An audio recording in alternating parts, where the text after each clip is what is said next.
여러분 어떤 공동체든지 그 공동체의 지도력은 굉장히 지도자의 역할은 굉장히 중요합니다. 어떤 공동체가 굉장히 튼튼하고 참 거대한 공동체인데 그 지도자 한 명이 잘못되면은 순식간에 이렇게 허물어지는 그런 것을 많이 보고요.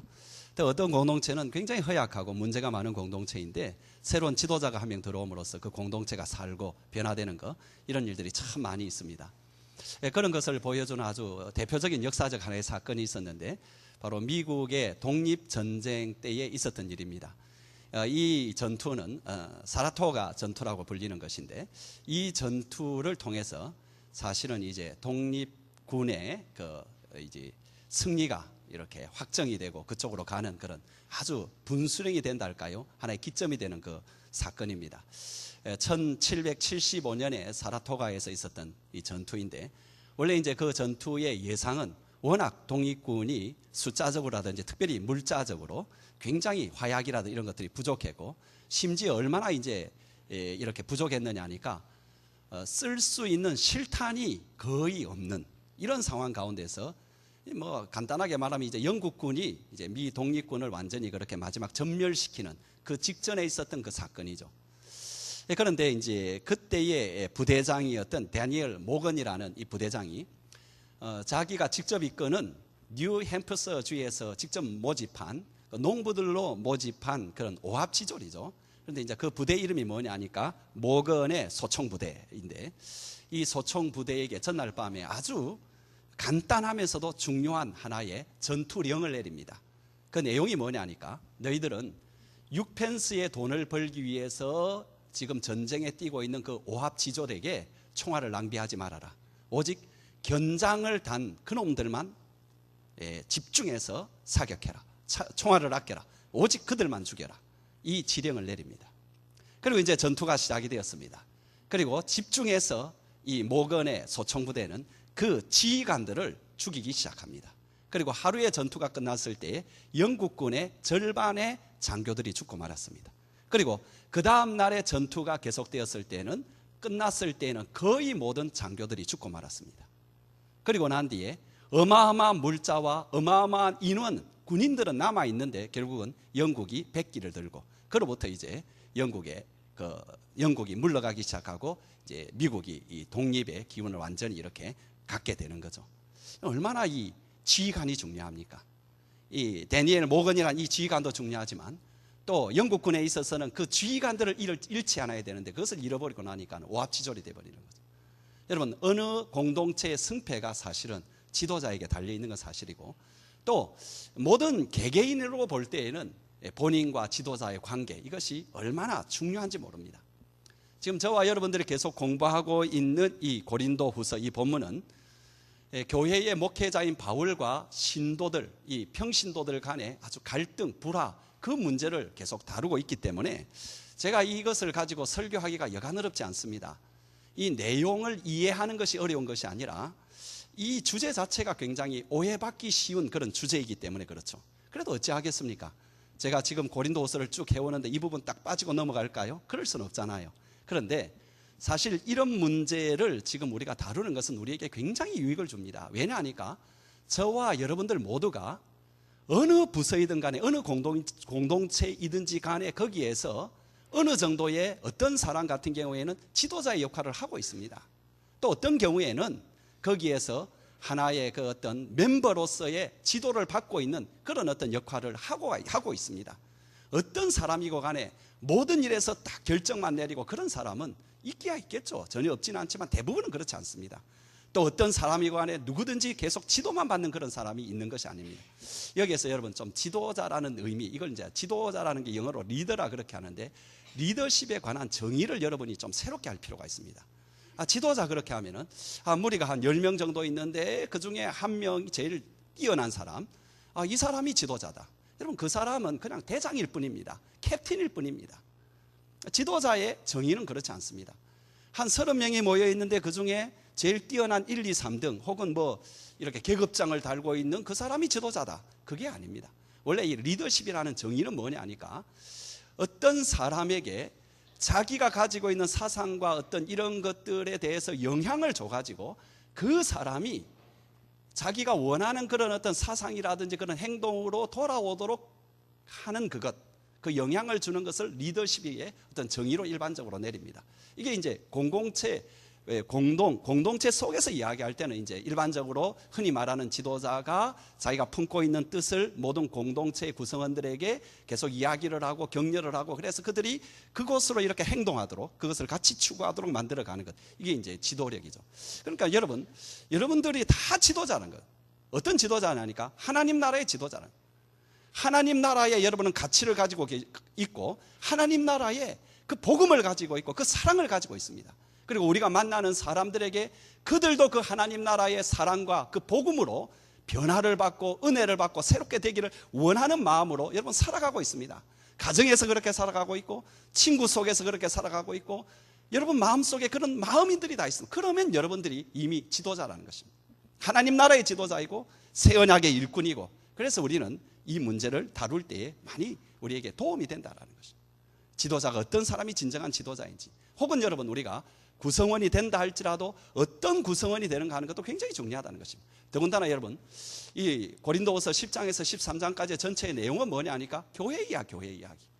아마 이만큼 교회에 대해서 성경에 나와 있는 본문이 없을 것입니다. 근데 우리가 지금 교회 생활하잖아요. 교회 생활 뭐 안 하는 사람이 어디 있습니까? 그리고 교회 생활이 의외로 우리에게 중요하잖아요.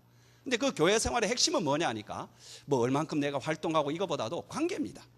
이웃과의 관계, 교우들과의 관계, 또는 어떤 그 자그마한 부서에 있으면 그 부서장과의 관계, 그다음 목자 목녀와의 관계, 또 우리에게 이야기하면 목사님과의 관계, 뭐 이런 것들, 그죠? 이런 것들이 굉장히 우리의 삶에 깊은 영향을 실제로 미치고 있는데, 여러분 그것을 직접 다루어주고 있는 본문이 이 본문이기 때문에 굉장히 우리에게는 소중한 본문이라는 거죠. 이런 바울은 이 고린도 교회를 세울 때에 자기의 영적으로 굉장히 힘들 때에 세웠고요, 세울 때에도 굉장히 힘이 들었습니다. 그리고 지금도 힘든 상황 가운데서 이 고린도 교회를 좀 세우려고 애를 씁니다.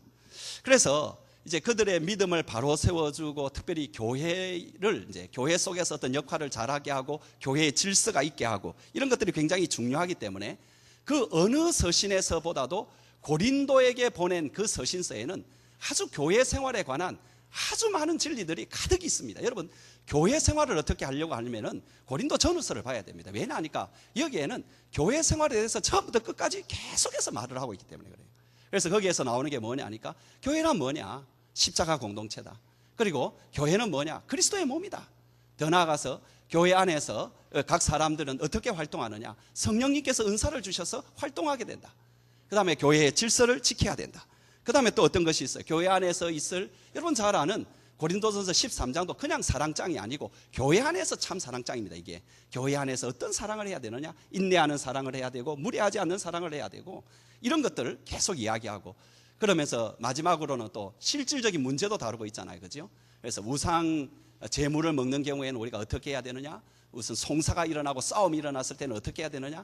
이런 가르침이 많이 있습니다. 그래서 그것을 가르쳐서 고린도 교회를 세우려고 하는데, 그런데 이 모든 것을 다 가르친다 할지라도 여러분 이 모든 것을 여러분 다 가르친다 그렇게 할지라도 이 모든 가르침을 좌우하는 아주 결정적인 것 하나가 있습니다. 그게 뭐냐 하니까 지도자에 대한 인식의 문제입니다.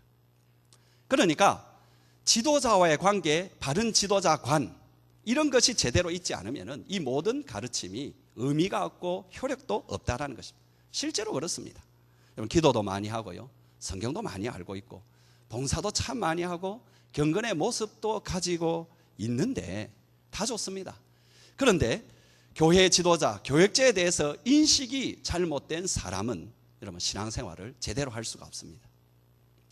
여러분 하지만은 여러분 교회의 어떤 교역자에 대해서 신뢰심이 있고, 또 교역자에 대해서 제대로 이렇게 그 권위를 인정하고 그 말씀에 대해서 순종의 태도로 따르는 사람, 더 나아가서 브루스길라와 아굴라처럼 그런 어떤 일을 하면은 내 목이라도 내어놓고 내가 같이 가겠다, 헌신하겠다, 여러분 이런 사람 보면은 정말로 가만 보면은 이 부러운 사람들이고 신앙생활에 있어서 존경이 가는 사람이에요. 여러분 교역자라든지 하나님께서 주신 영적 지도자에 대해서 반감을 품고 무시하고 하는 사람 가운데 여러분 본받고 싶을 만한 사람이 있습니까? 없습니다. 여러분, 바울에게도 지금 그렇습니다. 바울을 전적으로 믿고 바울에게 준 하나님의 일꾼이라는 그 권위에 대해서 인정을 하고요, 그리고 돕고 협력을 하는 그런 사람들이 지금 그 주변에 있거니와, 반면에 바울을 무시하고 바울에 대해서 대적을 하고 자기 혼자 신앙생활 그렇게 하겠다라고 교만한 사람들이 있습니다. 이 사도 바울은 그의 이제 긴 편지 가운데에 특별히 느낌이 뭐냐 하니까, 바울이 이제 자기 변명을 좀 하고 있다라는 그런 느낌이 들거든요. 이 전체 이야기를 가만 보면은, 내가 너희에게 이렇게 사실을 하였다. 그리고 그렇게 한 이유는 이런 이유였다. 그리고 또 어떤 말을 할 때는, 내가 이 말을 할 때는 참 내가 이 말을 하기 싫다. 내가 이 말을 할 때 참 어리석다고 이렇게 느껴지지만은, 그러나 내가 말할 수밖에 없다. 이런 투의 말이 참 많습니다. 여러분, 왜 그렇게 합니까? 그것은 자기가 참 억울해가지고 너무너무 속상하고 섭섭해서 그래서 그 말을 하는 것이 아닙니다. 어디까지나 고린도 교회의 그 교인들을 바로 세우기 위해서 그렇게 하는 것입니다. 그들이 바로 서야 된다. 교인들도 바로 서야 되고 교회도 바로 서야 된다. 이 마음에 열정이 있었고 그 하나님이 주시는 열심, 어떤 질투가 있어서 그 교회를 위해서 그렇게 한다라는 거죠. 이 고린도전서 이제 10장에서 13장까지가 제가 몇 년간 연구를 한 이 본문인데요. 이 본문을 이제 가지고 제가 이제 학위 논문을 쓸 때 그 학위 논문 제목이 뭐냐 하니까, 제목이 고린도 교회를 세우기 위한 바울의 강화. 그러니까 고린도 교회를 세우기 위해서 바울이 한 설교. 아주 쉬운 말이죠, 그죠? 바울이 설교를 한 내용인데 그게 고린도 교회를 세우기 위해서 한 것이다, 이겁니다. 그런데 여러분, 대부분의 학자들은 이 본문을 뭐라고 인식을 하느냐 하니까, 바울이 자기 변명을 하는 것이다. 그러니까 바울이 계속 공격을 당하니까는 자기 변명의 내용이 이 내용이다라는 거죠. 그런데 저는 그렇게 생각하지 아니하고, 그럼 왜 그렇게 변명을 하고 왜 그렇게 하느냐 하니까, 그 이유가 뭐냐 하니까, 자기의 사도권을 수용하는 그 정도가 아니라 거기에서 여러 가지의 본질적인 기독교의 모습, 본질적인 십자가의 길을 보여줌으로, 본질적인 예수 그리스도의 삶과 사역의 본 모습을 보여줌으로 너희도 이렇게 살아야 된다. 그래서 결정적으로 말하는 건 뭐냐니까, 내가 그리스도를 본받았으니 너희도 나를 본받으라. 변명의 내용이 아니라 너희가 본받아야 될 것을 가르치는 내용이라는 거죠. 그 증거를 저는 어디에서 잡느냐 하니까 12장 19절입니다. 앞에 나오는데 우리 한번 같이 한번 읽어보겠습니다. 시작. 너희는 이때까지 우리가 자기 변명을 하는 줄로 생각하는구나. 우리는 그리스도 안에서 하나님 앞에 말하노라. 사랑하는 자들아, 이 모든 것은 너희 덕을 세우기 위함이라. 정확하게 번역하면 덕이란 말 안 나옵니다. 너희를 세우기 위함이라. For your, 갑자기 제가 이 단어가 생각이 안 나네요. 괜히 영어로 한번 하려다가 이렇게 망신을 당. 어쨌든 여러분, 여기에서 뭐라고 이야기하느냐 하니까, 다른 사람들은 그렇게 이야기하는데 어떻게 인식을 하느냐 하니까, 바울이 자기 변명을 하는구나. 근데 아니라는, 바울이 아니라는데 아닌 줄 알아야죠. 바울은 뭐라고? 내가 너희를 세우기 위한 것이다. 그러니까 여러분, 바울이 지금 단적으로 이런 이야기를 하는 거예요. 너희가 나에 대해서 존경심을 가져야 된다. 여러분, 나에 대해서 바른 이해를 가져야 된다. 만일 그런 바른 이해, 바른 관계, 바른 존경심을 갖지 않으면 너희 신앙은 필연적으로 잘못될 수밖에 없다. 여러분, 이런 투의 말 자체가 얼마나 말하기 어려운 겁니까? 얼마나 오해 가져오기 쉬운 것입니까? 그렇잖아요, 그죠? 마음이 삐뚤한 사람도, 우리 중엔 저는 그런 사람 없다고 믿습니다. 그런데 삐뚤한 사람은 여기에 대해서 어떻게 생각합니까? 그죠? 아주 반발심이 일어납니다. 뭔 소리 하는 거야? 그죠? 심지어 여러분, 그런 반발심 가운데 있으면 그동안 있었던 바울에 대한 어떤 기본적인 이런 것들도 무시당할 수 있는 위험이 있습니다. 지금 고린도 교회는 그런 어떤 형편입니다. 그럼에도 불구하고 바울이 이 말을 하는 것은 고린도 교회를 위한 것이야. 고린도 교회가, 그리고 교인들이 여기에 대해서 제대로 서 있지 못하면 그 다음에 발전이 없다. 이것이 아주 지금 중요한 문제라는. 그래서 바울은 여러분, 우리가 앞에서 보았던 10장에서 이야기한 게 뭐였는가? 자기의 권위에 대해서 이야기했습니다. 내가 누구냐? 여러분, 10장에서 대놓고 이야기합니다. 하나님이 내게 주신 권위가 뭐냐? 대놓고 이야기하고요. 그 다음에 이제 11장, 12장에서는 참 사도와 참 거짓 사도를 비교를 하면서 누가 참 사도냐? 결론은 이겁니다. 내가 참 사도라는 거예요. 내가 참 사도이기 때문에 나와 관계를 제대로 가져야 된다. 그러면서 나와 바른 관계를 제대로 가진 참 신자가 될 것을 계속 요청한다라는 거죠. 여러분, 먼저 이제 참된 신자와 거짓 신자, 그게 너무 이제 강한 이미지가 있으면은 복 있는 신자와 또 그렇지 못한 신자, 뭐 이렇게 나누어도 되고요. 좀 여기에 대해서, 그 차이에 대해서 좀 간단하게 생각을 해보려고 합니다.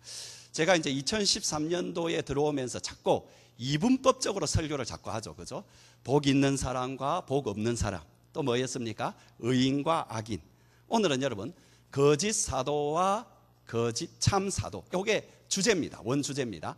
거짓 사도와 참 사도. 그러나 그 전에 거짓 교인과 참 교인.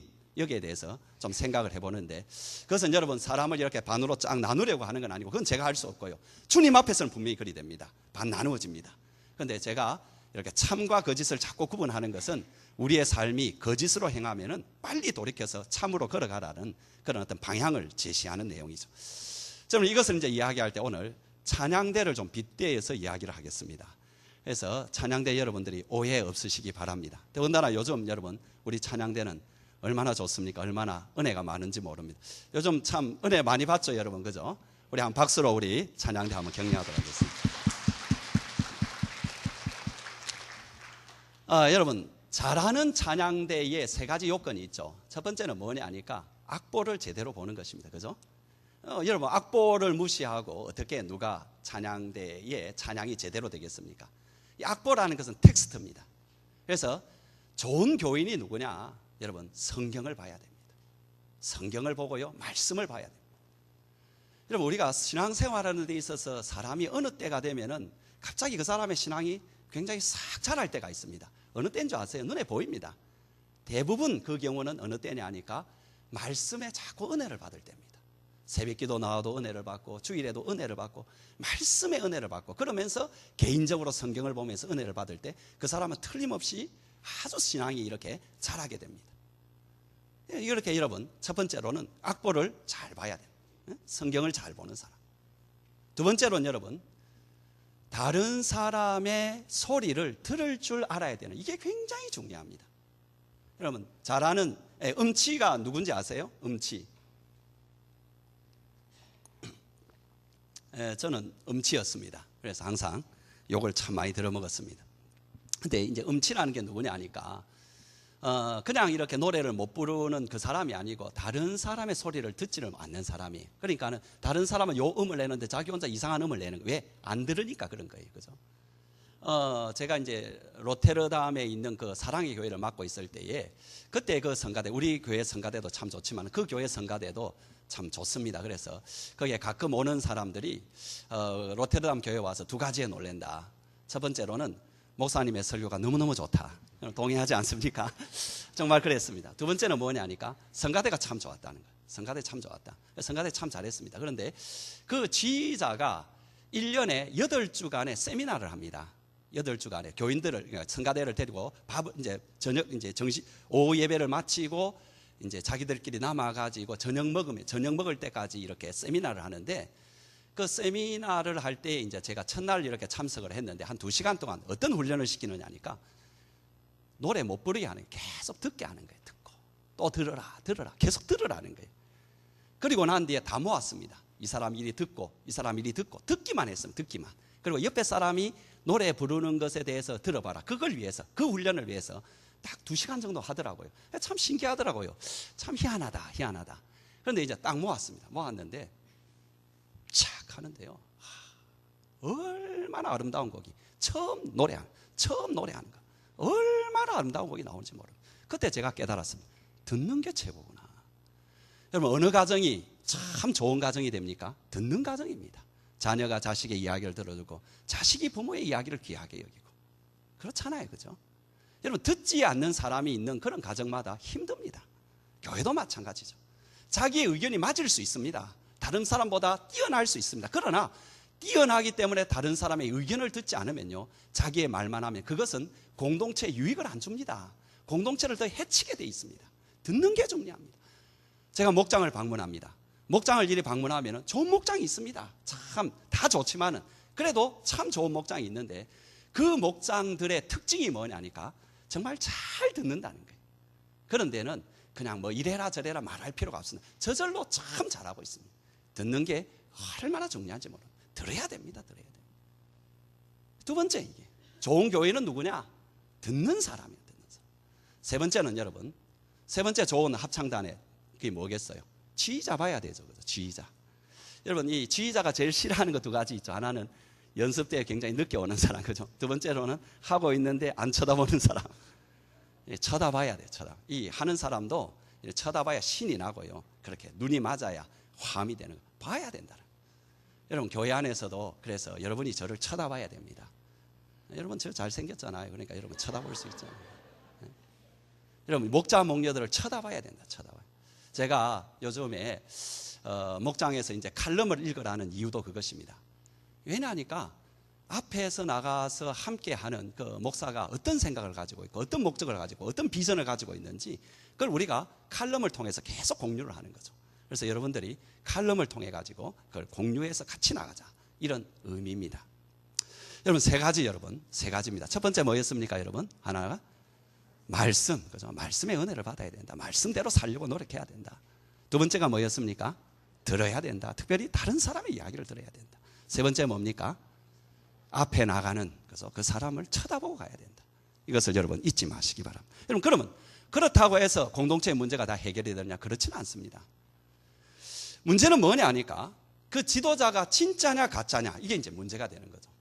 모든 지도자가 다 진짜면 얼마나 좋겠습니까마는 그렇지가 않습니다. 오늘 본문의 초점은 여기에 있습니다. 만약 참 지도자를 만나면은 그 사람은 굉장히 복을 받은 사람이죠. 여러분, 결혼할 때도 참 좋은 남편을 만나고 참 좋은 아내를 만나면 얼마나 큰 복입니까, 그죠? 우리가 한 나라의 대통령을 만나는 것도 그렇잖아요.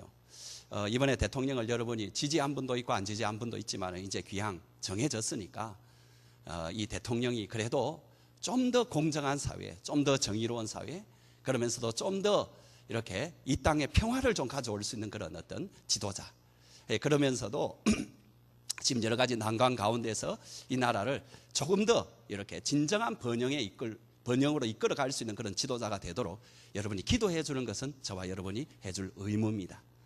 근데 여러분, 이렇게 이런 면에 있어서도 지도자가 중요하지만은 정작 더 중요한 것은 영적인 면에 있어서, 신앙적인 면에 있어서 지도자가 굉장히 중요하다는 거죠. 왜냐하니까 이것은 우리의 영원한 문제를 결정하기 때문이라는 것입니다. 그래서 여러분, 분별력이 중요합니다. 제가 지난주에 우리에게 여러 가지 성품 가운데서 순차적으로 볼 때 제일 첫 번째 중요한 성품 혹은 능력이 뭐라고 했습니까? 분별력이었죠. 그죠? 분별해야 된다. 바울은 항상 기도의 첫머리에서 너희에게 총명을 주사 분별하게 하시고, 이것이 제일 먼저였다는 거예요. 왜냐하니까 분별하지 못하면 그 뒤에 아무리 열심을 내어도 그 뒤에가 다 헛것이 되는 거죠. 그래서 우리가 참 사도와 거짓 사도를 분별해야 됩니다. 우리 예수님께서도 산상순 첫머리에서 너희 눈이 밝아야 된다, 그렇게 말씀하시고, 그 산상순을 마치는 그 즈음에서 뭐라고 말씀하셨느냐 하니까 거짓 선지자들을 삼가라, 주의해라, 이렇게 거기에 대해서 분명히 분별할 것을 요구하고 있습니다. 심지어 우리 예수님께서 이 위험이 얼마나 크냐 하니까, 이 분별하지 못하는 이 위험이 얼마나 크고, 또 지도자의, 거짓 지도자의 위험이 얼마나 크냐, 이것을 주님께서는 십자가를 지시기 바로 그 전에 계속해서 그분의 말씀 가운데 중요한 게 뭐냐니까 거짓 선지자, 거짓 그리스도가 곳곳에 나타날 것이다. 그것을 굉장히 주의해라. 여러분, 오늘 우리나라에도 지금 거짓 그리스도가 얼마나 많은지 모르겠습니다. 여러분, 그러면 이 거짓 사역자들의 특징이 뭐냐? 첫 번째로 여러분, 이들은 자기들의 교인들을 자기가 뭐라 할까요? 이렇게 노예로 이렇게 붙잡고 착취를 하는 존재들, 착취를 하는 사람이라는 거죠. 지금 바울이 자신이 여기서 이제 고린도인들 대신에 마게도냐인들의 그 어떤 지원을 받고 있는 것을 두고 굉장히 가슴 아프면서도 분노가 섞여 있는 풍자적인 말을 하고 있습니다. 여러분, 한번 그 구절을 볼래요? 8절 여러분 한번 보세요. 한번 같이 읽어보겠습니다. 시작. 내가 너희를 섬기기 위하여 다른 여러 교회에서 비용을 받는 것은 탈취한 것이다. 이 무슨 말이냐니까, 내가 너희에게 원래 사례금을 받고 후원금을 받아야 되는데 너희에게 안 받고 마게도냐의 교회들에게 내가 받고 있는데, 내가 그렇게 하는 것은 그들 교회를 강탈하는 것이라, 강도질하여서 착취하는, 탈취하는 것이다. 여러분, 그러면 진짜 바울이 마게도냐 교인들에게 그렇게 했느냐? 그건 아닙니다. 마게도냐 교인들은 기쁜 마음으로 사도 바울을 도왔습니다. 그런데 왜 이런 말을 하느냐니까, 이 말 속에는 지금 고린도 교회에서 있는 그 거짓 선지자들의 행동을 말하는 것입니다. 그들이 어떤 행동을 하느냐 하니까 교회를 붙잡고 자기들의 경제적인 이득을 착취해 나가고 있다는 거예요. 여러분, 그것에 대한 직접적인 언급이 20절에 나오거든요. 한번 같이 읽어보겠습니다. 시작. 누가 너희를 종으로 삼거나 잡아먹거나 빼앗거나 스스로 높이거나 뺨을 칠지라도 너희가 용납하는 거라. 무슨 말이냐 하니까, 아니 너희는 내게 대해서 그렇게 비판의 말만 하면서도 어떻게 그 사람들이 와가지고 너희의 뺨을 쫙 때리고, 그죠? 너희의 것을 잡아먹고, 그죠? 이 표현 자체가 안 그래요, 그죠? 너희들에 대해서 완전히 막 뭡니까, 낚시로 딱 해가지고 내 것으로 이렇게 낚아먹고, 이렇게 해도 너희들은 잘도 하네, 이런 뜻이죠. 여기에 대한 사도 바울의 가슴 아픔이 있는데, 그건 제가 언급할 것이 아니라 지금 거짓 선생들의 특징이 그렇다. 거짓 선생의 첫 번째 특징이 뭐냐 하니까, 그 사람이 예수의 것이 되도록 별로 관심이 없습니다. 예수의 것이 되는 것은 관심이 없고 내 것이 되게 한다, 내 종이 되게 한다. 여러분, 이단과 사이비의 특징이 뭡니까? 다 자기의 종을 만드는, 하나님의 종이 아니고 예수님의 종이 아니고 자기의 종으로 만들어가고, 결국은 나중에 다 여러분 다 착취하고요, 결국은 자기 단물 다 뺏어 먹고요. 이게 여러분 거짓 선생의 특징이라. 두 번째, 여러분, 두 번째는 이들은 변장을 가장하는 자들이다. 여기 여러분 13절부터 한번 보실래요? 13절에 여러분 보시면은, 그런 사람들은 거짓 사도요 속이는 일꾼이니 자기를 그리스도의 사도로 어떻게 하는 자? 가장하는 자들이다. 이것이 이상한 일이 아니니라. 사탄도 자기를 뭐로? 광명의 처사로 어떻게 한다? 가장한다. 15절에 보세요. 그러므로 사탄의 일꾼들도 자기의 의의 일꾼들도 자기를 의의 일꾼으로 어떻게 한다고요? 가장한다. 이 가장한다라는 메타스케마티조라는 이 말은 변장한다라는 것입니다. 거짓 사도인데 그리스도의 사도로 변장을 하고, 사탄의 일꾼인데 의의 일꾼으로 변장을 한다. 여러분, 이렇게 변장을 하면은 몇 가지 특징이 있죠. 첫 번째는 뭐냐 하니까, 변장을 하기 때문에 그 사람의 겉모습은 그렇지만은 안에는 속이 없다라는 거예요. 내실이 없다라는 거예요. 제가 하나 이야기를 해드릴게요. 지난주에 우리가 강사겸 형제의 그 간증을 보았죠, 그죠? 여기 안 본 사람들은 좀 애고랍니다. 어쩔 수 없습니다. 근데 거기에 이제 잘라낸 부분이 있습니다. 그 잘라낸 부분을 제가 이야기를 해드리겠습니다. 어떤 일이냐 하니까, 그 나라에, 우리나라에 가장 득세를 하고 있고 문제가 많은 어떤 이단의 교주와 또 거기를 따르는 사람들 한 3, 40명이 한꺼번에 그 나라로 이렇게 방문을 하게 됩니다.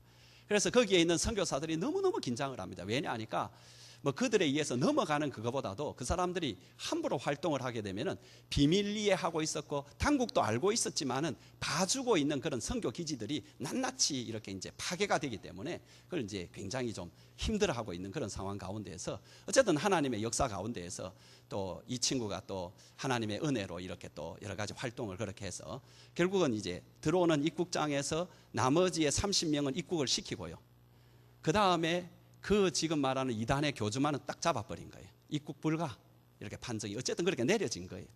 이건 이제 뭐 한국 사람이 외국에서 제일 많이 하는 특징이 있어요. 무슨 일이 있으면 꼭 단체 행동합니다. 단체 행동, 이거 겁나는 겁니다. 한국 사람의 굉장히 특징인데, 거기서 이제 단체 행동을 이제 들어가려, 왜? 자기들의 교주가 잡혔으니까 큰일 나는 거죠. 그래서 단체 행동을 딱 하려고 막 의사 이제 막 하고 있는데, 이제 이 친구는 어째도 자기가 책임이 있으니까, 그죠? 그래서 가가지고 이제 이야기를 이렇게 하는 거죠. 그래서 실상을 이렇게 말하는 거죠. 여러분, 여기에서 이렇게 하면은 참 좀 곤란합니다. 왜냐 하니까, 이렇게 하면 이 나라는 외국과 좀 달라가지고요, 바로 이렇게 구금이 돼버립니다. 바로 이렇게, 이건 뭐 재판 그런 거 없이 바로 구금이 됩니다. 그러니까 좀 조심해야 되겠습니다. 이렇게 이제 좀 조심스러우니까 그 뜻을 전해준 거죠. 조심하라고, 이러면 안 된다고. 그래서 그렇게 이야기를 해주니까는 그 중에 그 교주라는 사람의 얼굴이 아주 새파래지면서 하는 말이 뭐냐 하니까, 가자고, 그래 돌아가자고, 빨리 돌아가자고. 가장 자기가 본 모습 중에는 비겁한 모습, 그죠? 아니, 재림 예수라고 정도가 된다면은, 그래, 내 여기 구금되어 있을게, 너희들 여기에서 온 이 엄청난 돈을 주고 여기 왔는데 활동해오고 가, 그래야 되지 않겠어요? 근데 자기 잡아 넣는다니까 겁에 새파랗게 질려가지고 가자고, 돌아가자고 그렇게 하더라. 그래서 자기가 굉장히 실망했다. 아니, 아무리 뭐 이단이라고 들었지만은 저건 좀 지도자로서 너무하지 않느냐. 속이 없습니다. 속이 없습니다. 두 번째로는 여러분, 이런 어떤 가장하기 때문에 수시로 변합니다. 왜 그러느냐 하니까, 변장을 하니까. 변장이란 뭡니까? 여기에 이 모습으로 변장하고 저기에 저 모습으로 변장하는 거죠. 계속 변장이 나가는 거죠.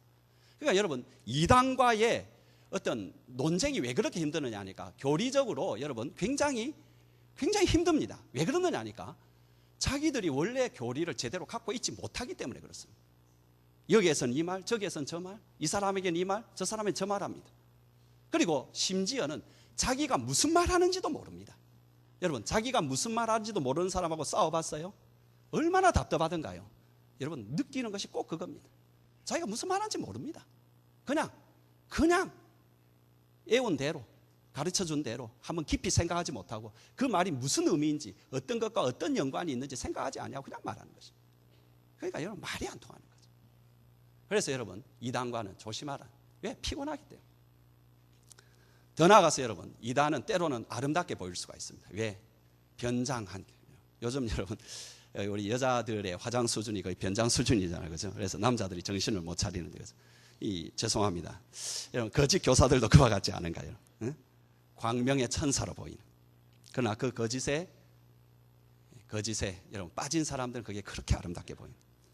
마지막으로 여러분, 이 거짓 선지자들은 한마디로 말하면 거짓말장입니다. 간단하게 여러분. 그래서 제가 언제 여러분에게 칼럼에게 썼는데, 간단하게 여러분 생각하십시오. 이게 진리냐 거짓이냐 하나 딱 여러분 보십시오. 여러분 지금 여기 가운데에, 여러분 가운데에 그런 것과 좀 관련이 있는 사람은 요거 하나 해보십시오. 뭐냐 하니까, 이게 거짓말 하느냐 진짜 말하느냐. 이 성경에 거짓은 뭐라고 이야기하니까 거짓말 한다 했어요. 간단해요 여러분. 이게 복잡하게 좀 생각 안 했으면 좋겠어요. 성경에 여러분 한번 보실래요? 자, 앞에 나오는데 시작, 한번 읽어보겠습니다. 시작. 너희는 너희 아비 마귀에게서 났으니 너희 아비의 욕심대로 너희도 행하고자 하느니라. 그는 처음부터 살인한 자요, 진리가 그 속에 없으므로 진리에 서지 못하고 거짓말할 때마다 제 것으로 말하느니 이는 그가 거짓말장이고 그리고 거짓의 아비가 되었기 때문이다. 여러분, 그렇게 이제 막 속이면서도 또 그것에 대한 변명이 말이 하나 있어요. 이게 뭐냐니까, 하나님이 주신 묘략과 지략이라 그래요. 여러분, 성경에 뭐라고 했어요? 사랑은 거짓에 속하지 않는다 했어요. 여러분, 빛은 거짓에 속하지 않는다 했어요. 그래서 여러분, 거짓을 말하면 안 된다. 여러분, 지금 한국에서 활동하고 있는 가장 큰 단체가 바로 그렇습니다. 어떤 분이 만났는데, 제가 작년 딱 요때쯤입니다. 그래서 이분과 같이 이제 어떤 세미나에 이렇게 가는데, 그분이 자기의 아내와 딸을 신천지에 빼앗겼습니다. 이게 참 가슴 아프고 힘들죠. 그런데 진작 그에게 정말로 가슴 아픈 이야기는 뭐냐니까, 그 자기 아내와 자기 딸이 자기에게 끝까지 계속 거짓말하는 것입니다. 뻔히 알고 있는데도 오늘 거기 안 갔음에도 불구하고 갔다고 이야기하고, 계속 뻔히 아는데도 끝까지 거짓말을 하면서, 아니 어떻게 평생을 같이 살아온 나에게 나를 그냥 신천지 가자 이렇게 하면 뭐 그 정도는 내가 뭐 이해는 하겠지만은 이렇게 거짓말을 할 수 있느냐고. 그래서 그분이 내한테 하는 말이 이것이었습니다.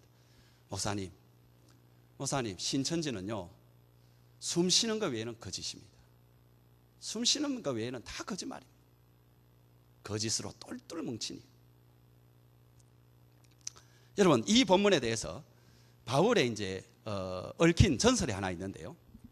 한 사람이 바울에게 찾아와 가지고 어떻게 거짓 사도를 구별할 수 있는지 물었습니다. 바울이 너가 참 사도 중에 아는 사람이 있느냐 이렇게 물으니까 즉시 대답하기를, 알지요, 사도 바울 당신이 아닙니까? 그러니까 바울이, 그러면 너는 거짓 사도도 알겠네, 빙그레 웃으셨습니다. 그 뜻은 이제 아마 너가 나를 보면은 거짓을 내가 구별할 수 있지 않느냐. 그런데 이제 이렇게 덧붙였다고 전해집니다. 굳이 물으니까 한 가지를 더 말하겠네. 단맛을 조심하고 포장지를 조심하게. 단맛을 조심하고 포장지를 조심하게. 여러분, 여기에서 참 중요한 게 뭐냐니까, 왜 우리가 거짓 사도에게 속는가 하는 거죠. 그것은 그 속임이 그럴듯해서가 아니고, 사실은 우리가 속기를 좋아하기 때문이라. 예? 우리에게 있어서 단맛을 느끼고 듣기 좋고 우리에게 이런 것들, 결국 우리의 정욕의 문제라는, 왜 거짓에 넘어가는가 하니까 자기의 정욕의 문제이고 욕심의 문제이고 교만의 문제이고 자만심의 문제이고 허영의 문제라는 것이. 그래서 여러분, 거짓에 속느냐 속지 않느냐의 문제가 아니고 자기의 선택의 문제입니다. 자기가 선택하는 겁니다. 여러분, 악과 거짓, 이것은 자기가 선택하는 문제입니다. 이제 우리의 주제에 참 사도의 표징이 무엇인가, 제가 좀 더 간단하게 이제 말씀을 드리려고 합니다. 여러분, 사도 바울을 중심으로 해서 이제 그러면 참 지도자의 모습은 뭐냐? 여러분 이것을 생각할 때 저는 목사로서 저 자신을 한번 다시 생각해 보고요. 여기에 목자 목녀들은 또 그렇게 한번 내가 참 목자 목녀인가 생각해 보고, 목자 목녀 아닌 분들은 내가 가정에서 참된 그런 어떤 역할을 하는가, 아니면 내가 있는 거기에서 그리스도의 지도자로 이렇게 살아가는가, 이런 것들을 여러분이 생각을 해보시기 바랍니다. 왜냐하니까 우리 모두가 리더이기 때문에 그렇습니다. 첫 번째, 여러분 참된 리더는 뭐냐니까 정말로 맡겨진 사람들을 사랑합니다. 정말로 사랑합니다. 근데 그 사랑을 할 때에 자기로 사랑하는 것이 아니라 하나님의 사랑으로 사랑합니다. 오늘 본문 말씀을 여러분 보시면 11절 한번 보세요. 어떠한 까닭이냐, 내가 너희를 사랑하지 아니함이냐, 하나님이 아시느니라. 얼만큼 그가 사랑했느냐니까 그 사랑 때문에 자기가 비하되고 비방을 받는 그런 일이 있다 할지라도 그것을 묵묵히 감당하면서 하나님은 알고 계신다라고 말하면서 견뎌낼 정도로 사랑한다라는. 그리고 그 사랑의 중심에는 내 기분에 따라서, 내 마음에 따라서 어떤 때로는 사랑하고 기분 나쁘면 내가 사랑하지 아니하고, 이것이 아니라 하나님이 하시는 그 사랑. 여러분 지난주에 우리가 들었던 말씀에 따르면 하나님의 질투하는 그 사랑. 그러니까 내가 그 사람에 대해서 기분 나쁘고 기분 좋고 그것이 아니라 하나님이 이 사람을 지금 어떻게 사랑할까, 하나님이 지금 이 사람을 얼마나 안타깝게 여길까, 하나님이 이 사람을 얼마나 지금 기뻐하실까, 이 중심으로 그 사람을 사랑하는 그 사랑. 그래서 그 사랑은 끊이지 아니하는 그 사랑이 된다. 그러니까 그 사랑은 내 중심의 사랑이 아니라 하나님 중심의 사랑이 되고, 그리고 그 사람 중심의 사람이 된다. 비로소 내가 그 사람을 이해하게 되고, 그 사람이 지금 아파하고 그 사람이 힘들어하는 것에 대해서 내가 마음이 들어가서 그를 사랑하는 그 사랑을 해야 된다. 우리가 가정에서 어떤 부모가 되어야 되겠습니까? 그냥 밥 해주고 뭐 해주고 학원 보내고 그런 부모 일 잘하는 것입니까? 아닙니다. 이 사랑으로 아이들을 사랑해줘야 된다. 여러분 직장에서 어떻게 그리스도인의 역할을 합니까? 그냥 막 술 안 마시고 담배 안 피우고 좀 더 의롭게 살고 거룩하게 살고 그러면 됩니까? 아닙니다. 여러분 그런 것들은 다 그냥 어떤 기본이고요. 그건 일반 사람도 그 정도 하려고 하면서 삽니다. 그것이 아니고요. 하나님의 사랑으로 살아야 돼요. 하나님의 사랑으로 살아야 돼요. 두 번째는 여러분 마음속에 자랑이 있어야 됩니다. 여러분 마음속에 주님이 주신 자랑거리가 있어야 됩니다. 이게 진짜 사도입니다. 본문 말씀을 한번 보실래요? 그걸 어떻게 표현했느냐니까 10절에 한번 보세요. 우리 한번 같이 읽겠습니다. 시작. 그리스도의 진리가 내 속에 있으니 아가야 지방에서 나의 이 자랑이 막히지 아니하리라. 이 말이 무슨 말인가 하니까 지금 저를 한번 보세요. 이 말의 뜻이 뭐냐니까 고린도 교회에 지금 사례금을 그가 안 받고 있잖아요. 그죠? 사례금을 자기가 안 받아요. 그리고 마게도냐에서 오는 그 사례금으로 자기가 생활을 하는데 그것을 하는 이유가 있다라는 거예요.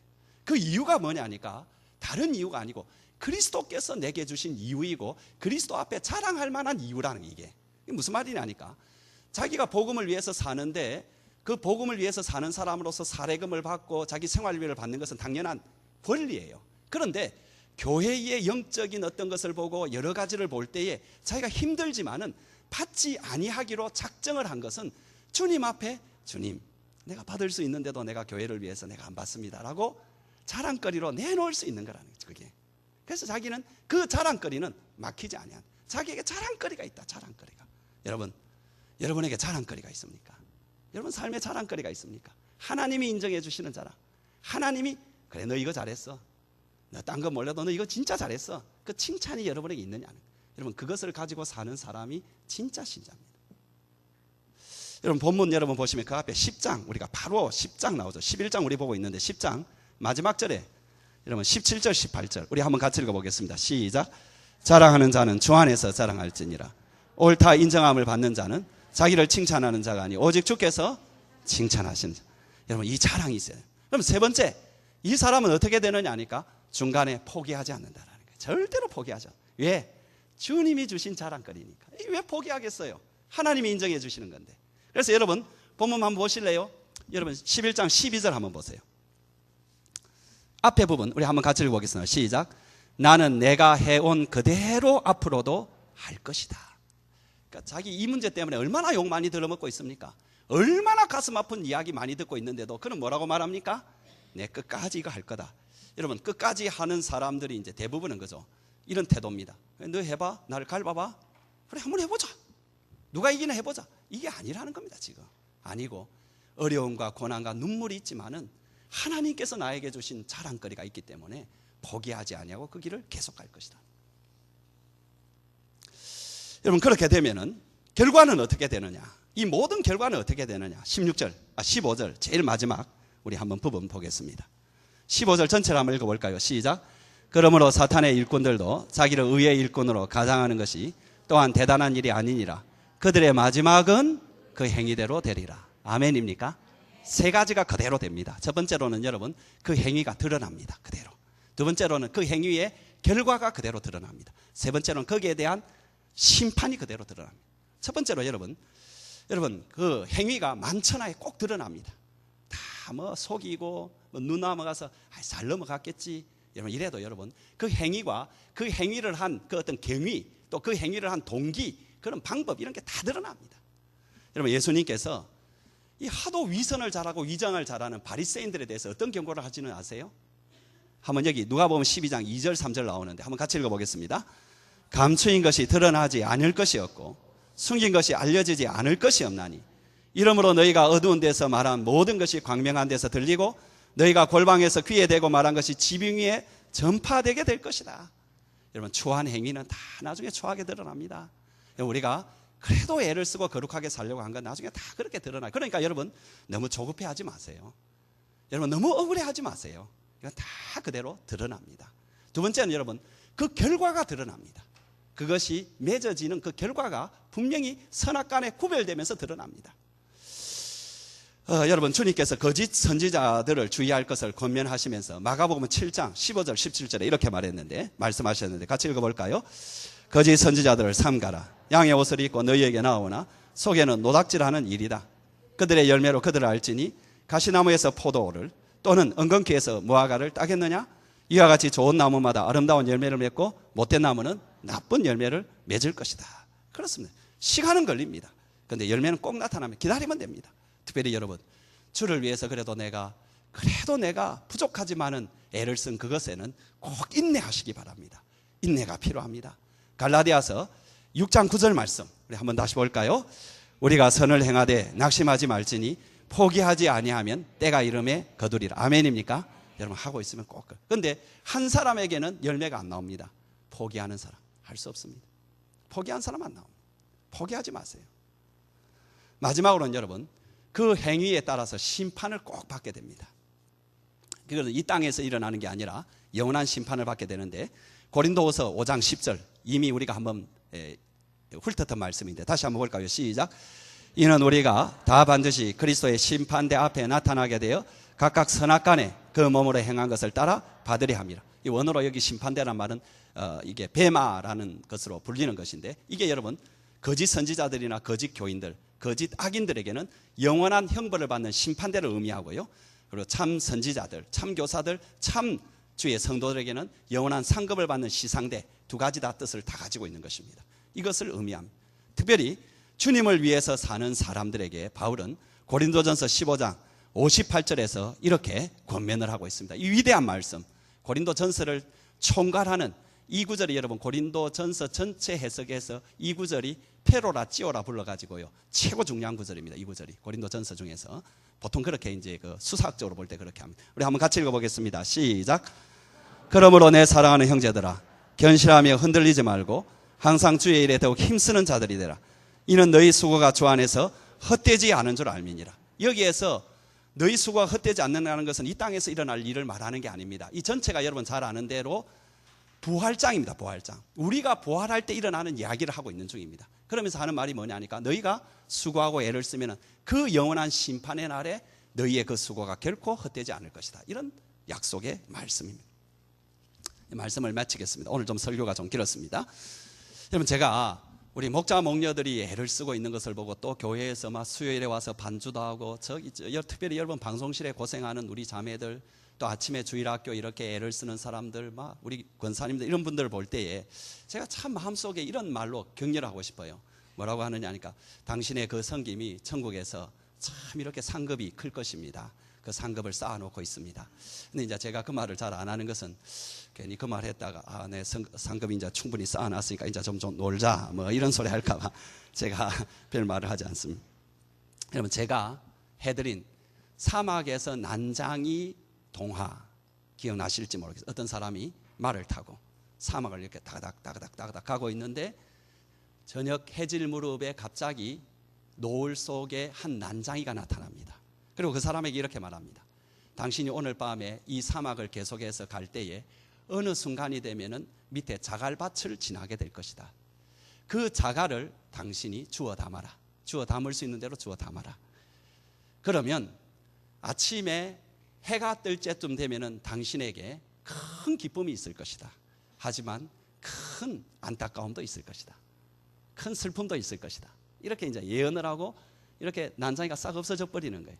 역시 가다 보니까는 자갈밭이 있고, 그래서 자갈밭에서 이렇게 그 자갈들을 이렇게 주워 모아 써서 이제 그렇게 계속 갔습니다.